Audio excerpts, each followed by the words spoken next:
అందరికీ నమస్తే. ఈరోజు వీడియోలో హోటల్ స్టైల్లో ఇడ్లీలో అలాగే అందులో కాంబినేషన్ చట్నీ, సాంబారు ఈ మూడింటిని ఈజీగా ఇలా ఒక్కసారి ట్రై చేయండి.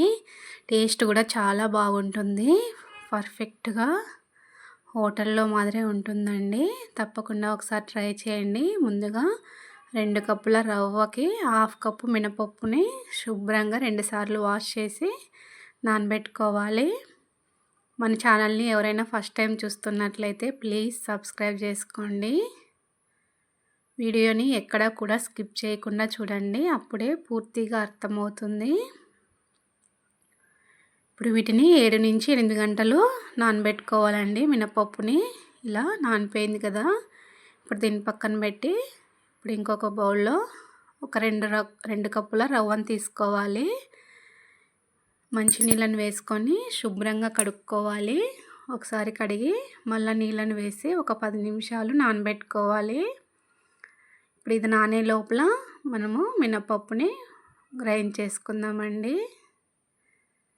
గ్రైండర్ లేకపోయినా సరే మిక్సీలోనే మెత్తగా రుబ్బుకుంటే చాలండి, బాగా వస్తాయి. ఇప్పుడు దీన్ని పక్కన పెట్టుకొని మిక్సీ పట్టేసుకుందాం. మినపప్పునంతా మిక్సీలో వేసుకొని కొద్దిగా వాటర్ని వేసుకుంటూ మెత్తగా గ్రైండ్ చేసుకొని ఇప్పుడు రవ్వలోని వాటర్ అంతా తీసేసి మెత్తగా గ్రైండ్ చేసుకున్న మినపప్పు పేస్ట్ని అంతా అందులో వేసుకొని కలుపుకోవాలండి. ఇలా ఒక్కసారి ట్రై చేసి చూడండి. ఫస్ట్ టైం చేస్తున్న వారైనా సరే చాలా బాగా వస్తాయి, మెత్తగా బాగుంటాయి. సాంబారు చట్నీ కూడా చాలా టేస్టీగా ఉంటుంది. ఇలా మెత్తగా గ్రైండ్ చేసుకున్న తర్వాత రవ్వలో వేసేసుకొని కలుపుకుందామండి.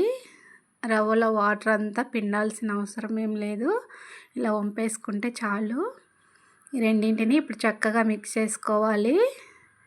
ఈ కలపడంలో కూడా ఉంటుందండి. బాగా కలుపుకున్నామంటే పిండి బాగా పులుస్తుంది, అప్పుడే ఇడ్లీలు బాగా వస్తాయి.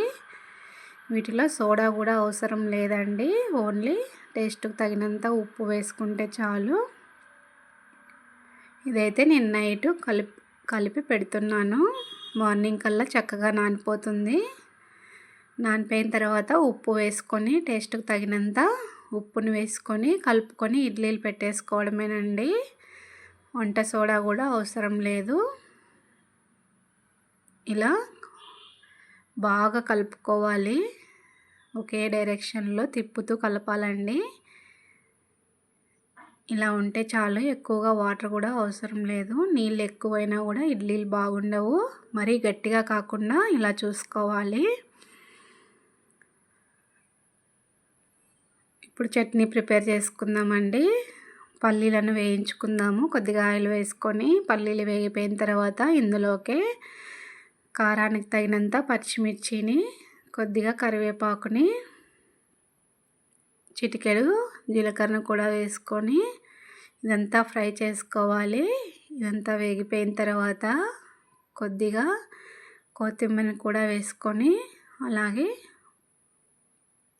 పుట్నాల పప్పును కూడా వేసుకొని ఒక్కసారి ఇలా కలుపుకొని పక్కకు తీసేసుకోవడమేనండి. ఇదే ప్యాన్లోనే పోపు పెట్టేసుకుందాం. చట్నీ దోశలోకి, అన్ని టిఫిన్స్లోకి ఇలా ట్రై చేసామంటే చాలా బాగుంటుందండి. ఇలా పోపు వేగిపోయిన తర్వాత ఆఫ్ చేసుకుందాము. ఇప్పుడు పల్లీలు ఇవన్నీ చల్లారిన తర్వాత ఇందులోకి టేస్ట్కి తగినంత ఉప్పుని, కొద్దిగా పచ్చి కొబ్బరి ముక్కల్ని వేసుకుంటున్నాను. ఇప్పుడు వీటన్నింటినీ గ్రైండ్ చేసుకోవాలి. మనకి చట్నీ గట్టిగా కావాలంటే గట్టిగా గ్రైండ్ చేసుకోవాలి, కొద్దిగా వాటర్గా ఉండాలంటే వాటర్ ఎక్కువ వేసుకొని గ్రైండ్ చేసుకోండి. నేనైతే ఇలా చేసుకుంటున్నాను. ఇప్పుడు సాంబార్ ప్రిపేర్ చేసుకుందామండి. ఇడ్లీ చట్నీ అయిపోయింది కదా, సాంబార్ని ప్రిపేర్ చేసుకుందాం. మనకు సాంబార్ తగినంత కందిపప్పును తీసుకొని ఉడికించుకోవాలి. ఫస్ట్ ఇలా శుభ్రంగా కడుక్కొని తగినంత వాటర్ వేసుకొని ఇందులోనే టమోటా ముక్కలు, ఉల్లిపాయ ముక్కలు, పచ్చిమిర్చి ముక్కల్ని వేసుకొని మెత్తగా ఉడికించుకోవాలి. కొద్దిగా పసుపును కూడా వేసుకొని మెత్తగా ఉడికిన తర్వాత మెదుపుకోవాలండి. పప్పుని మెత్తగా మెదిపేసుకొని ఇందులోకి కావాలంటే వెజిటేబుల్స్నైనా వేసుకోవచ్చు, లేదంటే ఇలాగే ఉత్తదైనా చేసుకోవచ్చండి. నేనైతే మునక్కాయలు వేసుకున్నాను కొన్ని. వీటిని వేసుకొని ఇప్పుడు ఇందులోకి తగినంత వాటర్ వేసుకొని ఉప్పు కొద్దిగా చింతపండు రసాన్ని వేసుకొని పక్కన పెడుతున్నాను. ఇప్పుడు సాంబార్లోకి పోపు పెట్టుకుందామండి. కొద్దిగా ఆయిల్ హీట్ చేసుకొని చిటికెడు మెంతులను వేసుకోవాలి. మెంతులు వేసుకోవడం వల్ల సాంబారు చాలా రుచిగా ఉంటుంది. అలాగే ఆవాలు జీలకర్ర చిన్నగా కట్ చేసిన ఉల్లిపాయలు ఎండుమిర్చి కరివేపాకును వేసుకొని బాగా వేయించుకోవాలి. ఇదంతా వేగిపోయిన తర్వాత ఇందులోకి సాంబార్కి తగినంత కారం పొడి వేసుకోవాలి. ఈ ఆయిల్లోనే వేసుకోవడం వల్ల కలర్ కూడా సాంబార్ చాలా బాగుంటుంది. ఇలా కొద్దిగా కారం పొడిని వేసుకొని కలుపుకొని ఇందులోనే సాంబార్ అంతా వేసేసుకోవాలండి. తగినంత వాటర్ వేసుకొని ఇందులోనే సాంబార్ పొడి వేసుకొని మునక్కాయలు మెత్తగా ఉడికేంత వరకు ఉడికించుకోవాలి. బాగా ఉడికిపోయిన తర్వాత సాంబార్ అంతా చివరగా కొత్తిమీర చల్లుకొని ఆఫ్ చేసుకుంటే అంతే అండి, రెడీ అయిపోతుంది. ఇప్పుడు ఇడ్లీలను ప్రిపేర్ చేసుకుందాము.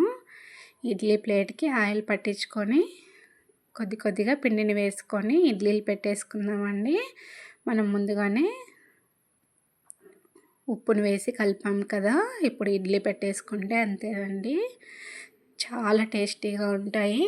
చెప్పడం కాదండి, ఒకసారి మీరు కూడా ట్రై చేసి ఎలా వచ్చిందో కామెంట్ చేయండి. ఈ వీడియో కనుక నచ్చితే లైక్ చేయండి, షేర్ చేయండి. మీరు చేసే లైక్ వల్ల ఈ వీడియో ఇంకో నలుగురికి యూజ్ అవుతుందని అనుకుంటున్నాను. Thank you for watching.